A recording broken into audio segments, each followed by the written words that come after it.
Greetings, everyone. SLS here. Welcome, newcomers and visitors, and my faithful subscribers. Oh, how much I appreciate you. You're the reason why I'm here. Your dedication, your likes, your subscribing, your commenting, the support you give is essential to this channel. Okay, so we're going to continue the rest of the tape that we had this morning. It's 3 o'clock Central Time, 3:15, 7th of September. And the title of this tape is Celebration of Elijah. For those who don't know, that's Elijah Muhammad.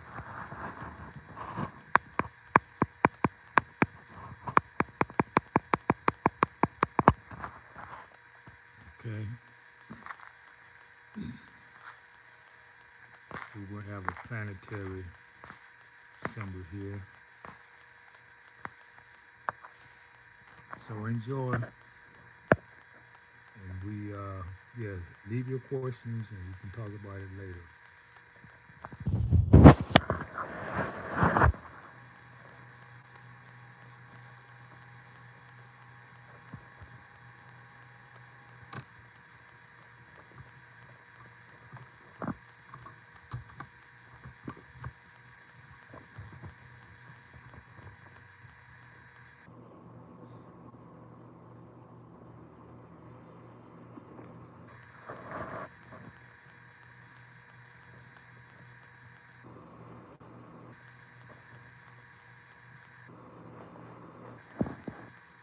Walaikum salam.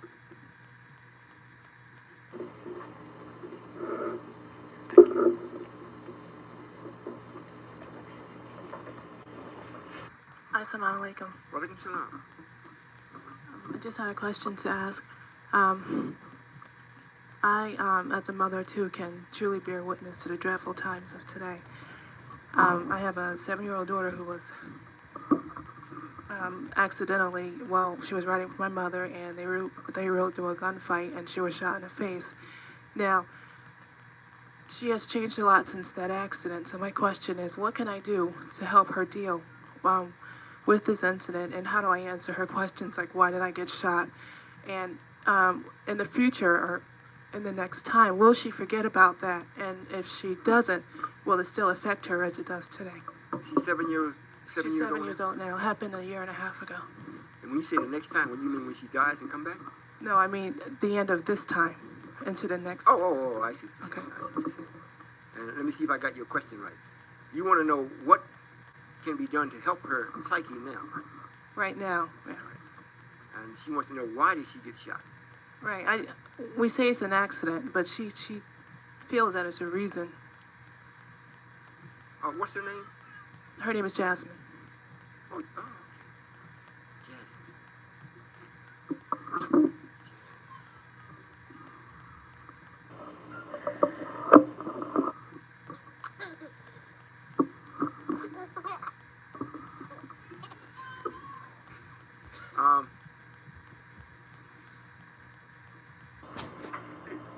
You Muslim? By nature, but I wasn't a practicing Muslim. I grew up as Baptist. How long have you been in the study of what we're doing? Just for about 6 months. Okay. Well, what you do? You talk to her concerning what we're doing. In other words, concerning what I'm actually doing in the messenger's literature. In other words, she don't see no power. She don't see God. And she don't see what's here as being justified or having any justice in it. Since she's asking you why, you have to know how to go to something outside of yourself that will actually mathematically explain to her why the world is the way it is, and she got to be a part of an incident that bear witness that there is a need for a Christ or a deliverer or a comforter. When she sees that, and then at the same time explain to her that she's still living. She's only 7. So she's just beginning in life, and let her understand that this is also a great day. But there's always somebody's got to bear witness that is terrible. She got to be a part, being innocent, she got to be a part that is living. And this little girl I saw last night, right? I saw her last night? Yeah. Well, that will take care of the mental part. She will grow out of that. In other words, the power of truth will take the memory away from that. And we'll deal with the scar, the physical scar. But that's all you have to do. But the greatest thing,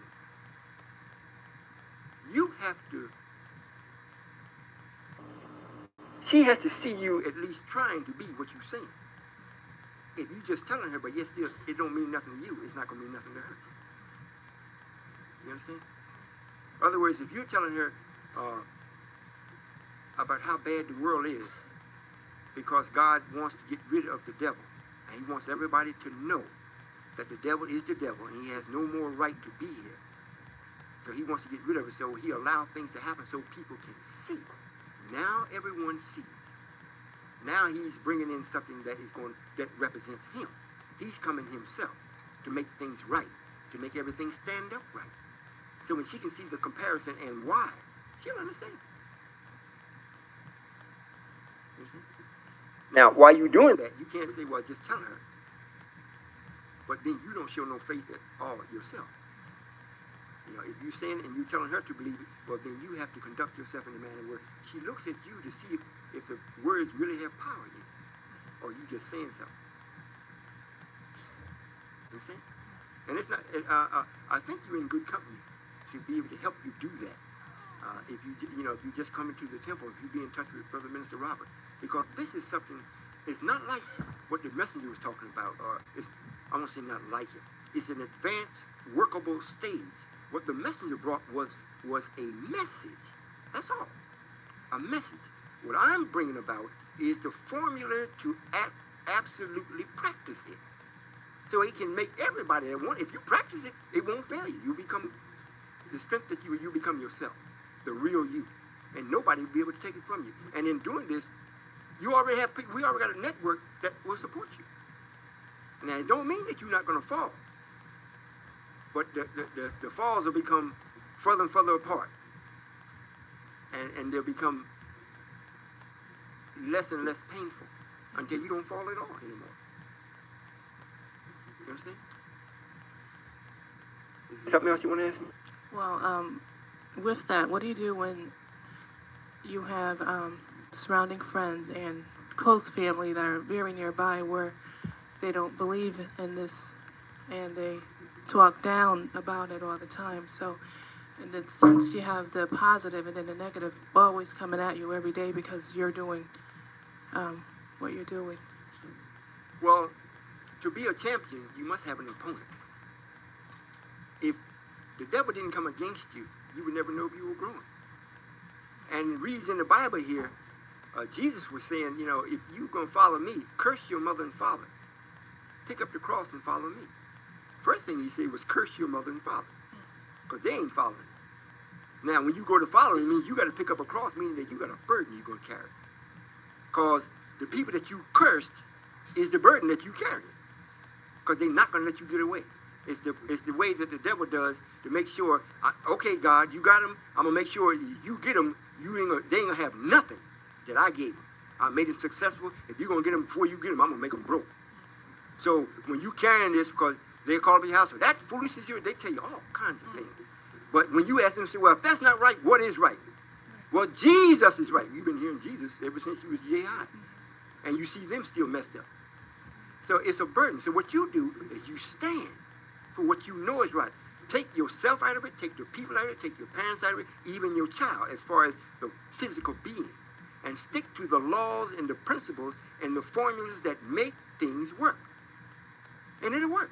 Now, you may stumble a little bit in doing it, but make sure when they call you, you call somebody that's more advanced in this than what you are. So listen, just what you're doing now, you call them, ask them, say, listen, I just been told so and so and so and so. How do I answer that? Really, it's not that you answer them. You got to answer it in your own head. And when you get it in your own head, well then you don't have to call nobody else. People be calling you. Well, how do I answer my parents? Because everybody asks me the same thing. But when you stand up, every tub has to sit on its own bottom. Every knee must bend, and every tongue is going to confess. So them people that's on you and telling you, well, you're this and you're that, and you shouldn't this and you shouldn't that, if they keep breathing, that tongue is not going to be speaking that much longer. So you just stand up. It's not a sin not to know how to answer.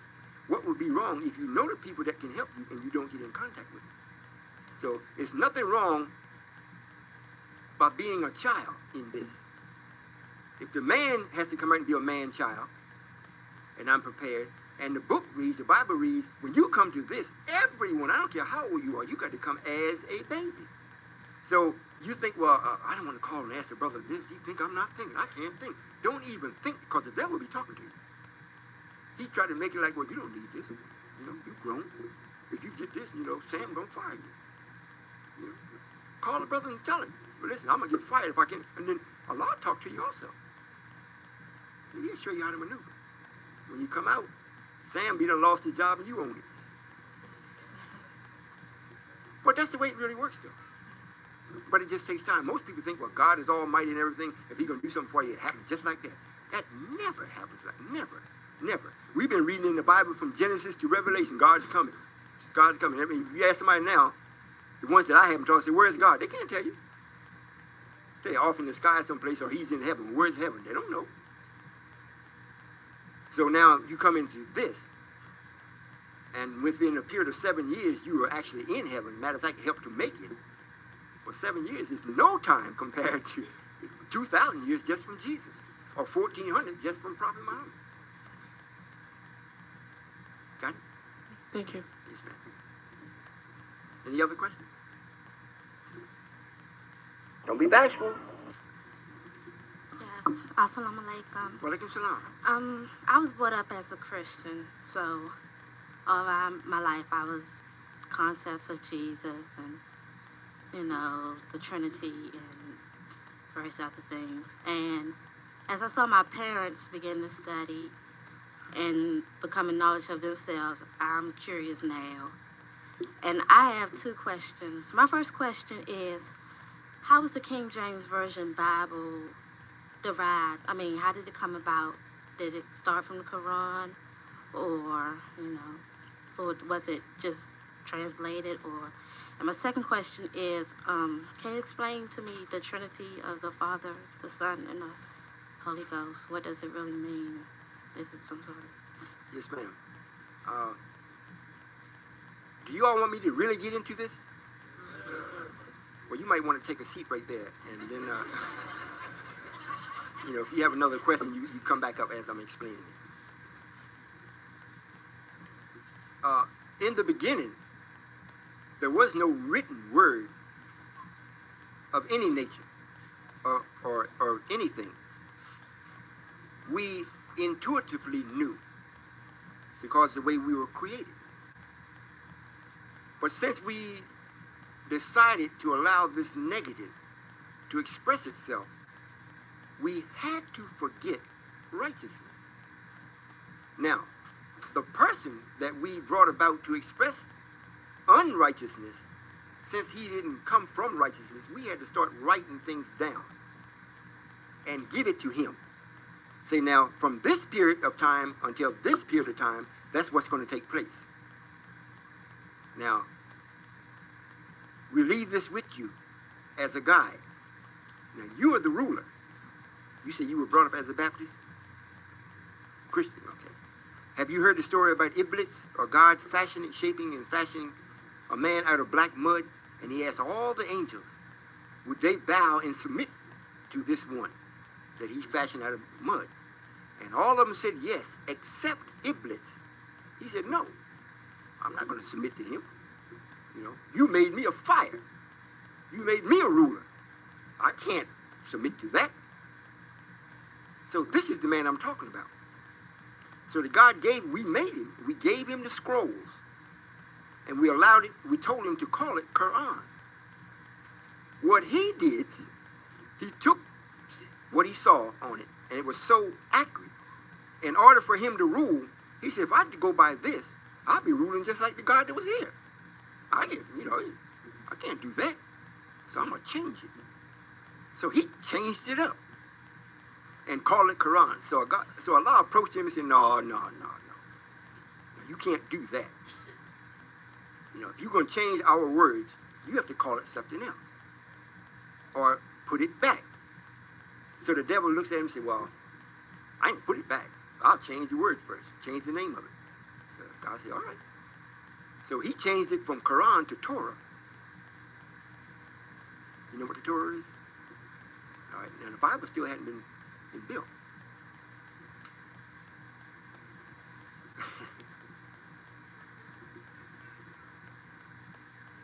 If you notice the Jews claim to be the chosen people.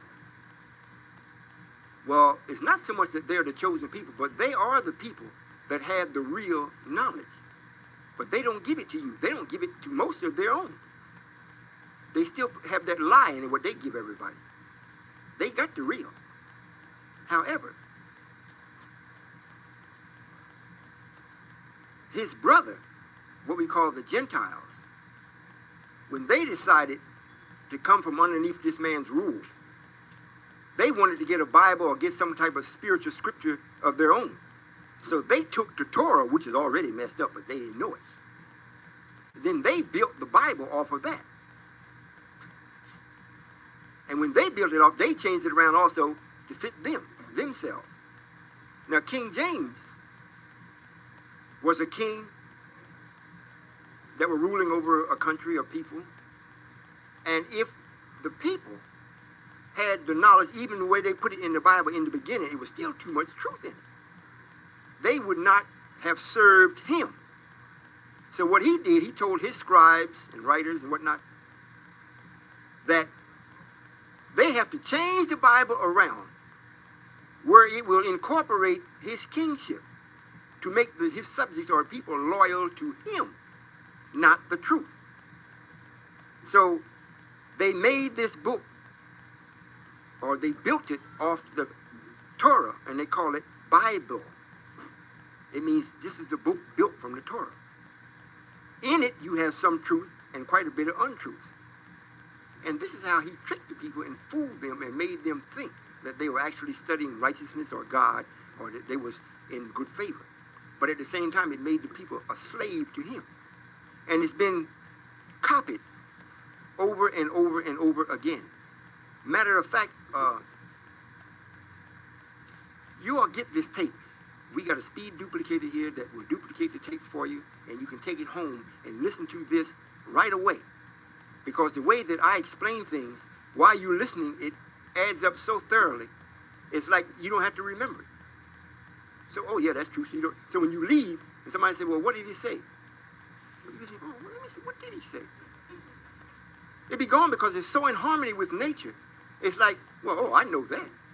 But when you go to even talk to yourself, you can't remember it. This takes a little practice. After you get into the scheme and see how things go, then you start saying, oh. Well, during the course, after the Jews, we gave them the scrolls and whatnot, and they did that.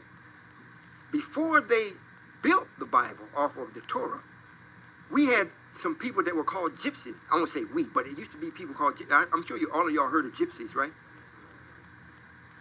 What they used to do was follow around these wise men, what we call some of them scientists. They used to follow them around and always be poking their nose in their business. You know, getting little bits and pieces of information. And when they felt like they had enough coupled with the Torah, then they set up one man and called him the Pope. And we made him call him that because poking his nose in our business. You see?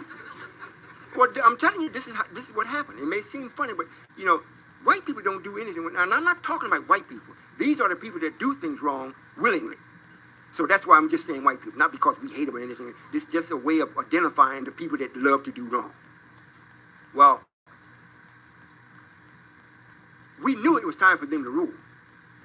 So what we did, we allowed them to get the knowledge, whatnot. And then what they did, all the popes, as far as I can understand, usually come out of Poland. Is that right? They come from Poland? No, but they come from Poland. Not that the Vatican is not in Rome. Most of them come out of Poland. And these are the white people that are the last ones that come out of the cave. The Jews were the first ones. But now the Polish people, usually, although the Vatican is in Rome, and here you got it again, they was roaming around. The people that roamed, that's where they stopped. Right? And they named the place after their habits of what they used to do. Now, are you listening? Now, this is not a bedtime story. This is real. And they called this man, Your Eminence, or however, from the knowledge that he gained, the Pope of Rome. In other words, he's the head one that was doing all this Roman. He's got the knowledge. But they set it up in a place that's called Italy. Now, if you look at Italy on a map, it looks like a boot, right? And in the Bible, it reads that the serpent will bruise your heel, but the righteous man will bruise the head of the serpent. You follow me? Now, when Elijah was raised up, what he taught actually bruised the head of Christianity. It gave it a spiritual assassination, what the messenger taught. So we bruised the head. But before Elijah was raised up, he was striking us in the heel. But now this is a place called Italy. Italy means here it lies or lays. This is the serpent. And the people that are there are the Rome, the Pope, which is not Italian, but the people that are there are what they're called Italian. It means I tell you. And that's where the Christians get all of their doctrine, where they're told what to do, comes from them, from that area. It's not from God.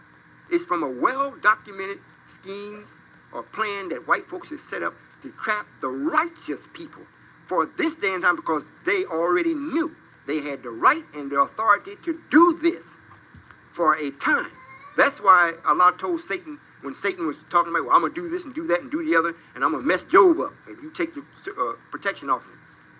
So after he went and did all this and everything, and Job didn't surrender, then God told him, said, well, go from my face until the appointed time. So he still talked back to God. Yeah, I'll go.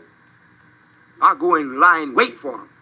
And by the time you get there, they won't even want to hear your name. And here it is. The brother just stood up and just said, when you talk to them, people don't want to hear it. So the devil did his job, but the key thing is that it is the appointed time. His time is up. It's time for you and I now to stand up and be the creators in which we were created to be. We willingly submitted to give up our power and authority for this force to operate. But it had to operate within a time. The time is now up. That's why I and those that are with me, it's impossible for us to be a failure. We can't fail. I'm in time and I'm on time. And I got what it takes to end time. Got any more questions? You got any more questions? Oh, yeah. Oh, okay. The Trinity. She asked me about the Trinity. Well, in the church, it teaches about the Father, Son, and the Holy Ghost. Is that right?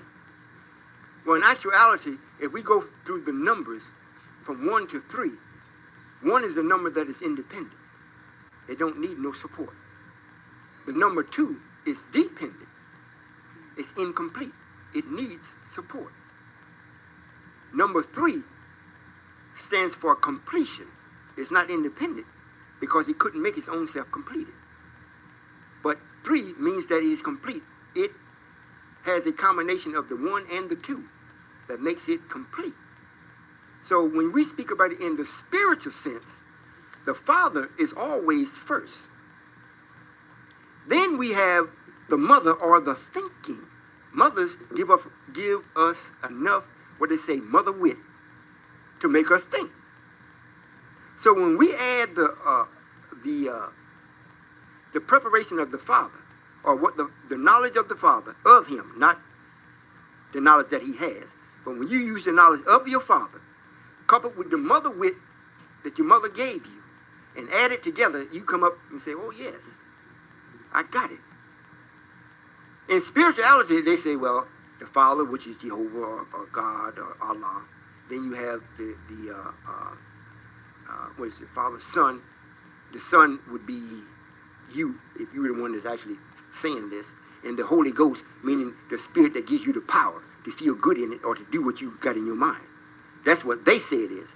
But that's not what it is. In reality, it is a duly proportioned, prepared Solomon or man. In other words, I'm standing before you speaking knowledge concerning the Father and how he does things. So that's the Father. I am the Son. I'm representing my Father. As Jesus said, he told him when his mother went and Joseph went to look for him, and they was going back, making their journey back to where they came from, they looked around, they didn't see Jesus. They said, where is he at?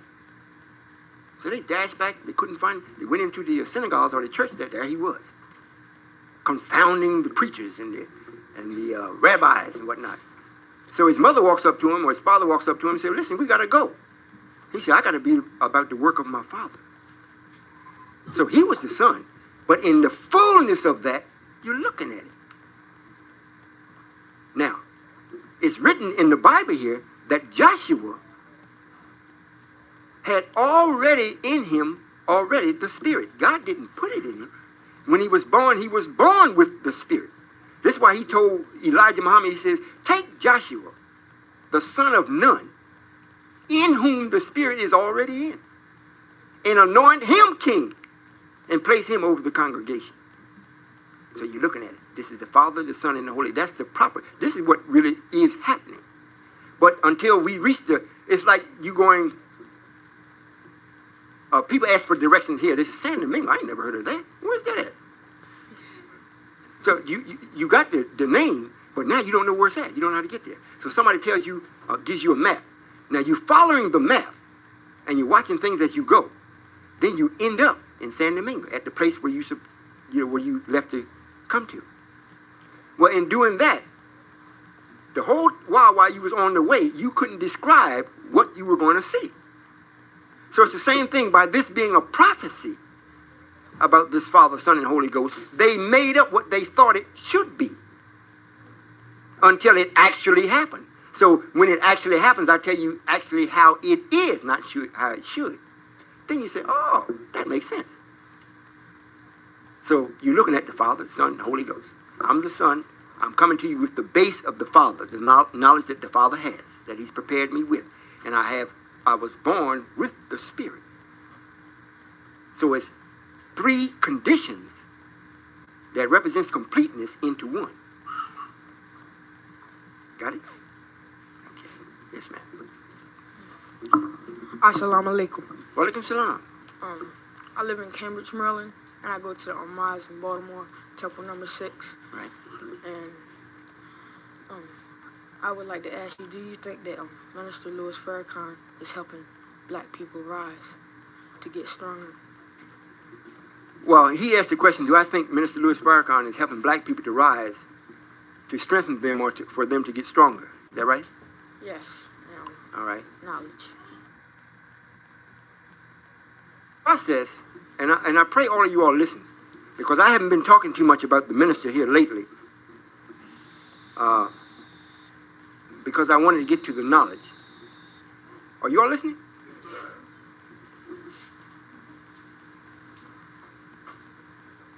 Minister Farrakhan has said himself and wrote in the final call that he is Aaron, or styled as Aaron. Brother Jabril, formerly known as Brother Bernard Kushmir, also has stated the same thing and wrote scriptures to bear witness to that fact. Now, if that is true, and it is, the minister had a specific duty to do, and that's all. And that was only to remind the people of the message. Now, the same scenario goes with him as far as coming to this place, and he didn't know what was going to happen or what he was going to see on the way. He was put into a position as the reminder And he didn't stand up to do it right away because of fear. Now, this is written, so I'm not talking about the minister. I want to answer this where you all can see clearly how Allah did this and how he's doing it.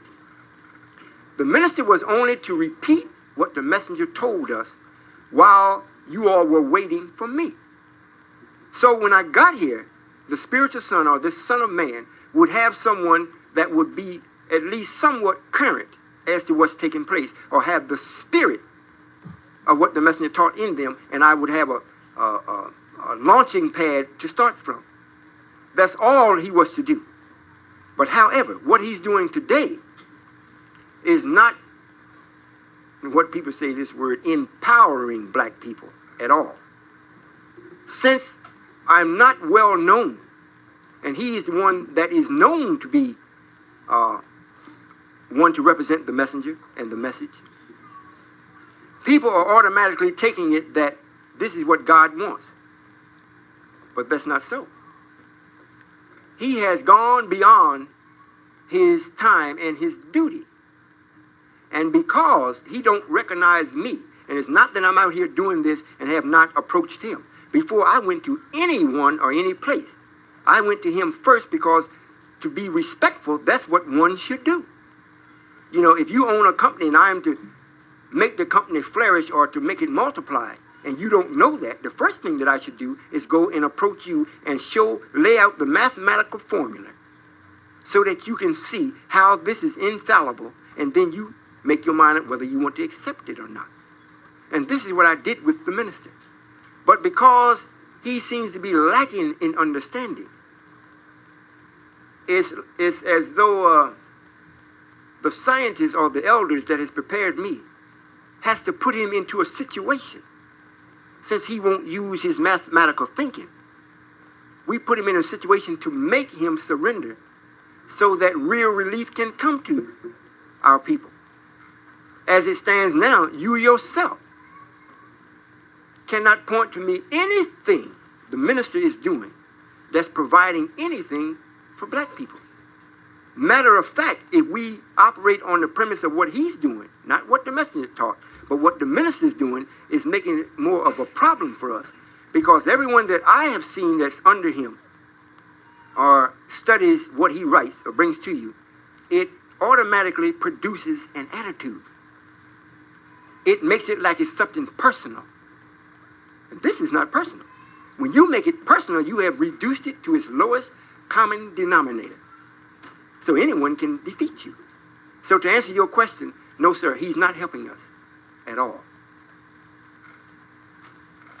Thank you. Yes, sir. Any other questions?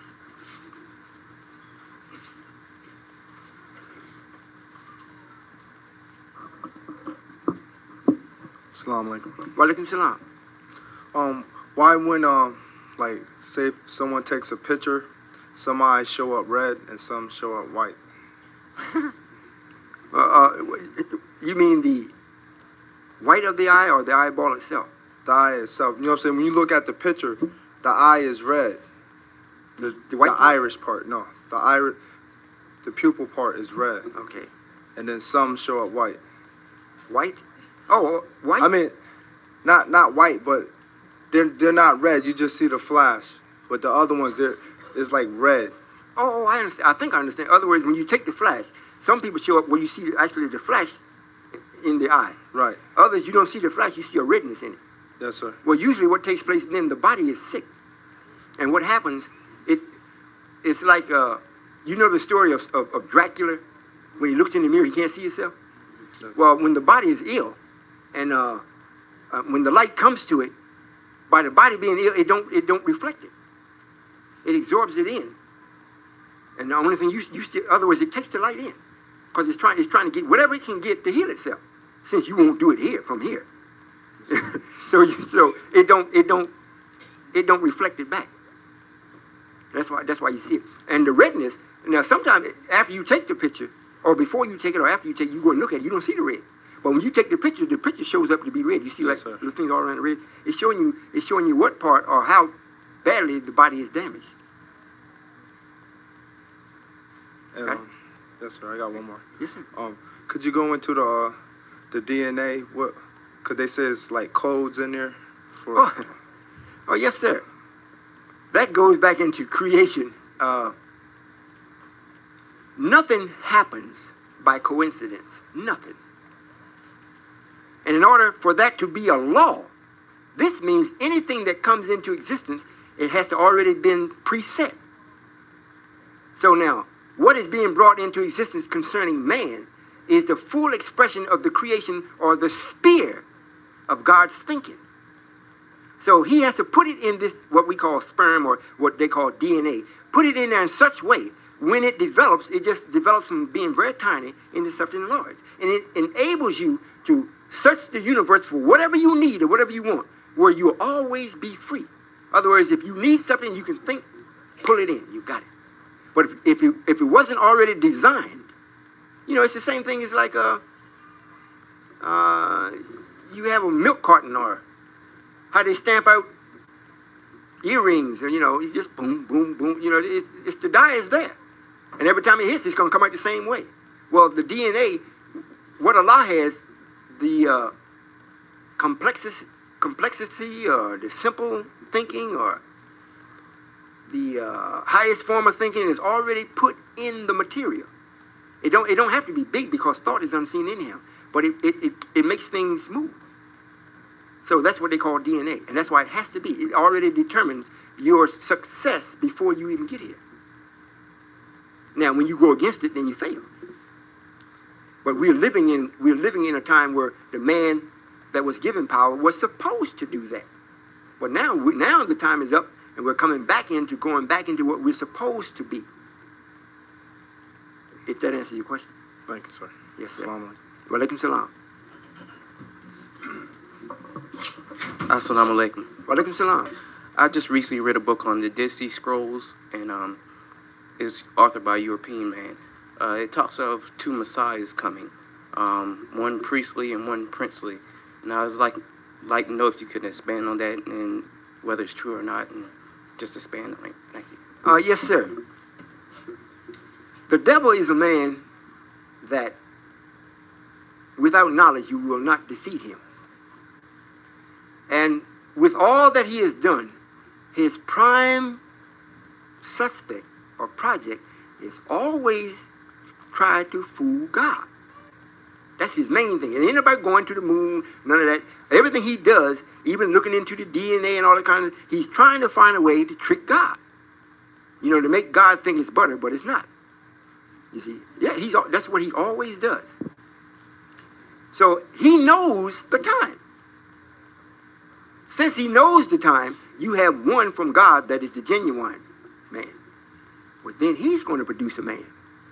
And since he had the exact knowledge, and he produces this man, prepares him, and stands him up, and he's going to get quite a few people. So that's who it is. One of them is God's man, the other is Satan's man. You understand? That's where it's written in the Bible that the devil would come to you from the right side, the left side, from behind you, and from in front of you. Well, this time he's going to come to you from the right side because the right man is here. He can't come. I'm here. He can't produce a man or sit a man up and say, this is the Christ, and he's talking Jesus stuff. He can't do that. He got to come and start talking knowledge. If he don't, it's too obvious. If that answers your question. Are there any other questions?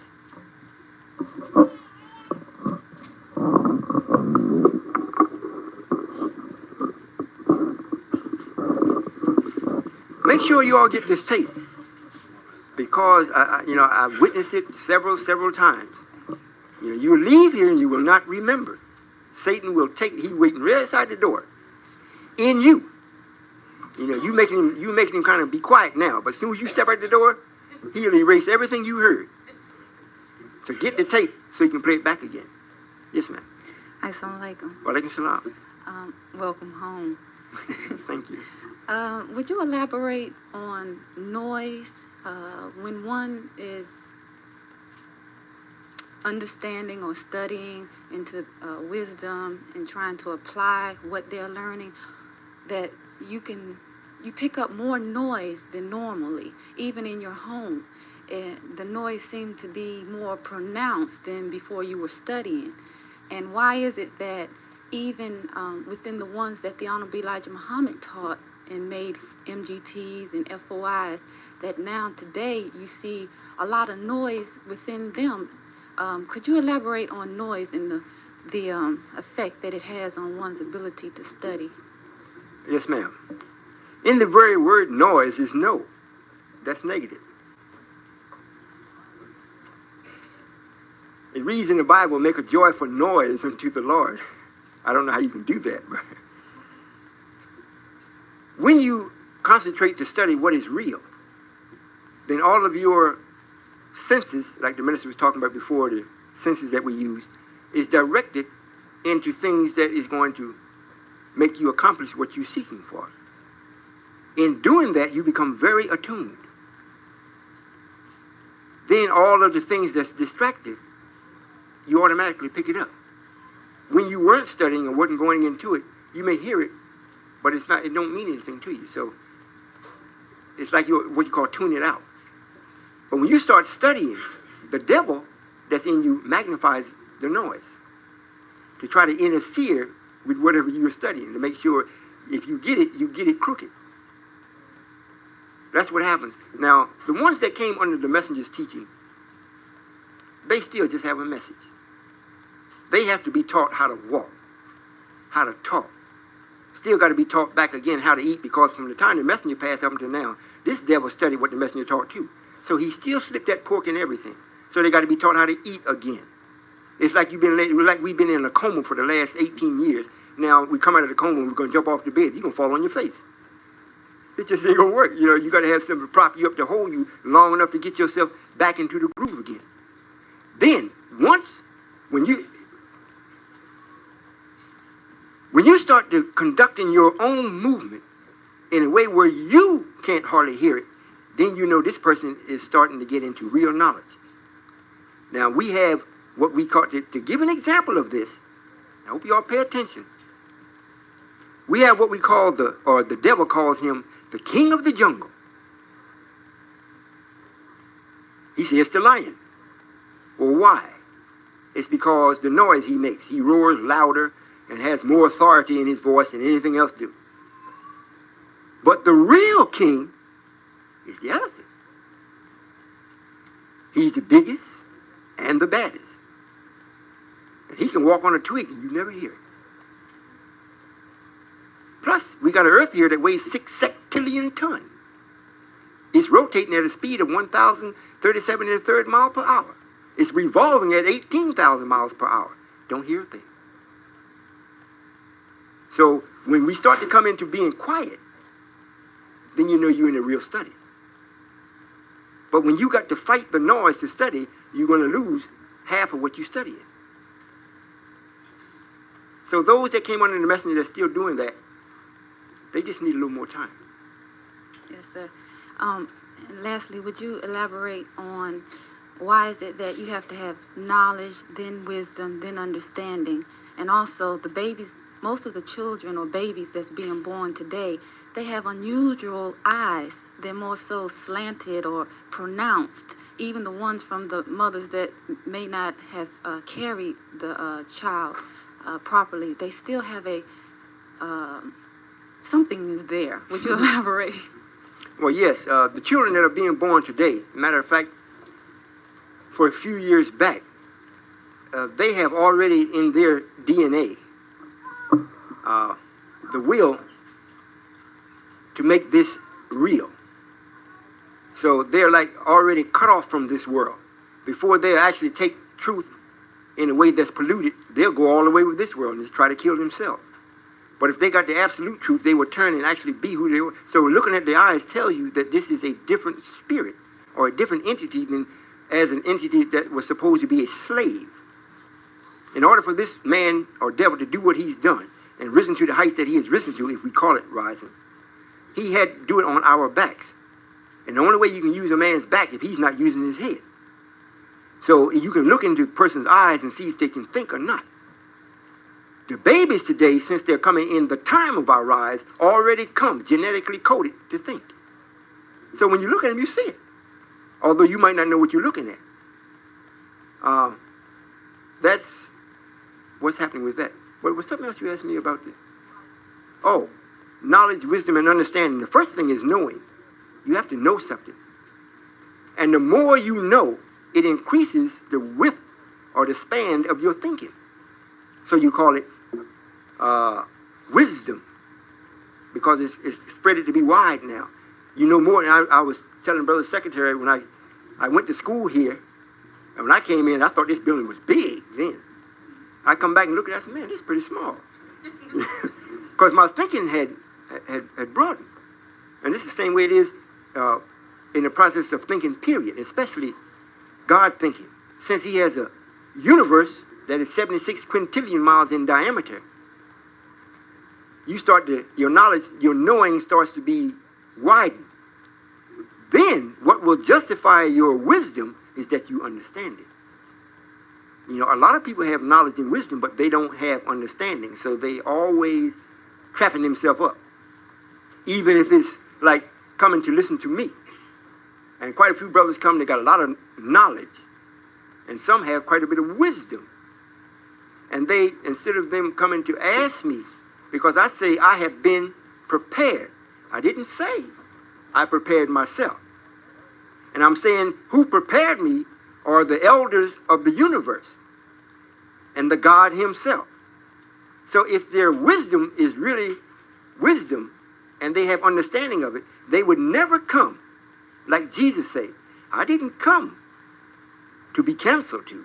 I come to give counsel. But they come, instead of asking me a question, they come to teach me. And so I'm standing there looking at them, and they think they have a lot of wisdom, which they might have, but they don't have the understanding. And that's the last thing to get, and that's the last thing that's on the trio. If you don't get the understanding, then you trap yourself up. You know, it's like you close the door. When I go to speak, it sounds to be so simple, and I look so simple.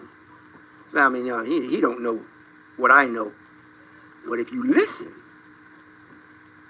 then you will start to see how much you don't know. Because the more you learn and understand, the more you understand you don't know nothing. Is that clear? Yes, ma'am. Assalamu alaikum, sir. Walaikum salam. In reading the Bible,